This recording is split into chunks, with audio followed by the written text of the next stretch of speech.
So this is question 5. It's from the 2014 BC exam.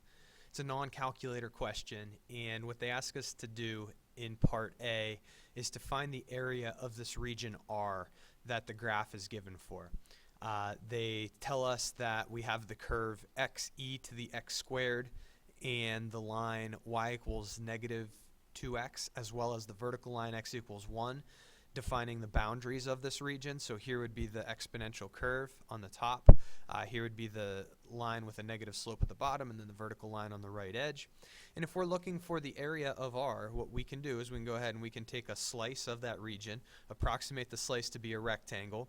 The height of the slice is going to be a difference in y values, where we would take the top y value, which is always the y value on the exponential curve, so that top y value is here, and then minus the bottom y value. Well, the bottom y value is always on the line negative 2x. And so here would be the height of that slice. The width of that slice is some tiny difference in x. We'll call that delta x. So the area of that one slice, if we approximate it to be a rectangle, would be this times delta x. We want to add together a bunch of those slices' areas, and we're going to use the definite integral as a tool to allow us to do that. So we're going to integrate this expression. When we do that, the delta x becomes a dx. The limits of integration have to be the x values, right? The limits of integration have to match what variable we see in the differential here. So it has to be the x values that all possible slices that we could have drawn within this region range between. Well, the smallest x value is over here at 0, and the biggest x value is over at the right edge of the region, which is the x value of 1. Now, it doesn't just ask us to set up the integral to find the area. It actually asks us to find the area. So once we have this integral set up, now it's a matter of evaluating it. Well, what I notice is the antiderivative of this piece is going to get a little bit involved. The antiderivative of this piece is pretty simple. So I'm breaking this into two separate integrals, and then I'm going to do the definite integral from 0 to 1 of 2x right away. Do the antiderivative of 2x, evaluate it at the limits of integration, take a difference, and you get 1. When you look at the other side of this definite integral, you have this inner function sitting here, x squared, and if you do the derivative of that, you generate an x. So it's likely that that x that's generated in the substitution process will cancel with this x. So I went ahead and I let u equal that exponent. So if you let u equal the exponent, the derivative is 2x. You solve that for dx to figure out what you're going to put in place of the dx here. And you get du over 2x as what's going to replace the dx. So the x that's sitting here does cancel with the x that you pick up through the substitution sequence. You do pick up this factor of 1/2. I just factor that out in front of the integral. It doesn't really look like I did this, but I did change my limits from x's to u's, right? When the original upper limit, 1, which is an x value, is put here, 1 squared gives me my upper limit as a u value. Similarly, take the lower limit, put it in place of this x, 0 squared gives you your u value for the lower limit of integration. And so they stay the same, 0 and 1. Antiderivative of e to the u is e to the u. Put in 1, 0, take a difference. You get 1/2 e minus 1. So the first part of this definite integral has a value that's represented here. And then plus the second half of the integral, which we did a while back, which is 1, add those results and you have the entire area of the region R. And then I just simplified that a little bit. As we move on to part B, we see that we're taking the region R and we're rotating it about the line y equals negative 2. So I wanted to figure out where that horizontal line was, and I just wanted to make sure that it was below or at this intersection. And so I found the intersection of x equals 1 and y equals negative 2x. I know the x coordinate here is 1. What's the y coordinate? Well, it's on the line, negative 2x. Negative 2 times 1 gives you that y value. So the axis of rotation here actually goes through this intersection. If we take a vertical slice and we rotate that vertical slice about the axis of rotation, we end up generating a washer.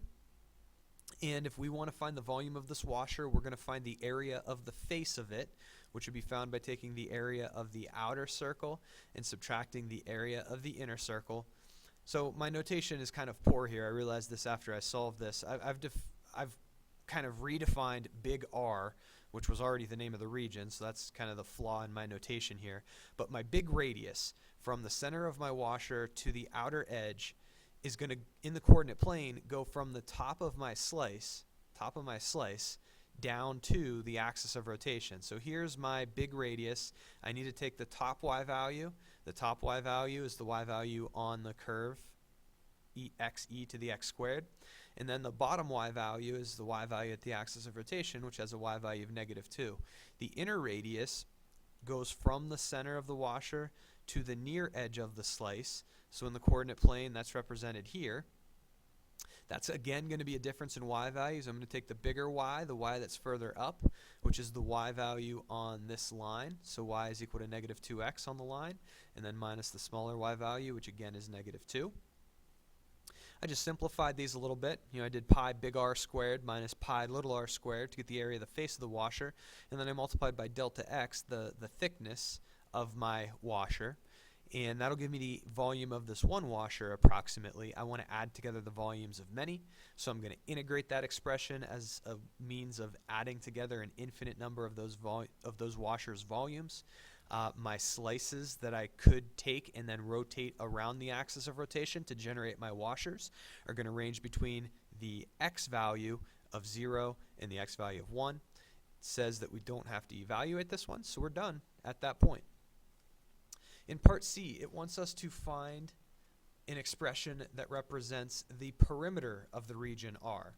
So I kind of, on my diagram, labeled a bunch of little pieces here. I'm calling A to be the length from here to the x-axis, B to be the length from the x-axis down to this point, C to be the distance of this line segment or the length of this line segment, and then D to be the length of this curve right here. So my perimeter is just going to be A plus B plus C plus D.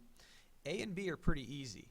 I want to know what this y value is right here from the x-axis up to the y value at this intersection. So we know the x value there is 1. What's the y value? Well, it's going to be this function evaluated at 1, which gives you just plain old e. So A is equal to e. B is going to be, oops, this is not right, so let me fix this. B is not 1. B is 2.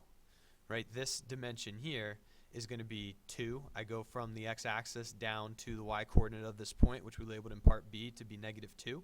So B is 2. If I want to find C, I can draw myself a little triangle, right? I have this little right triangle here, and I can use the Pythagorean theorem to find C.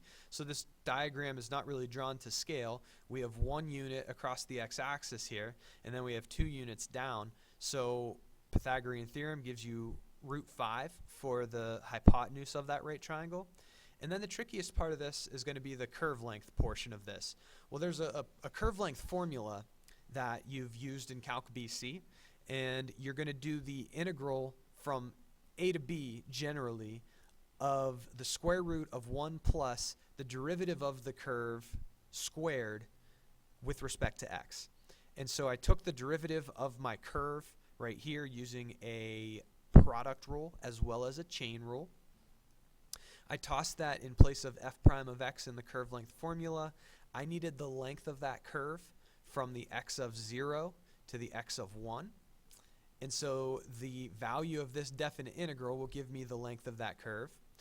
And if I just want this expression for perimeter, I'm just going to add all these together. Now we did catch that mistake that I made with b earlier, so that's going to be a 2 and not a 1. So we get e plus 2 plus √5 plus the curve length for the perimeter of that region.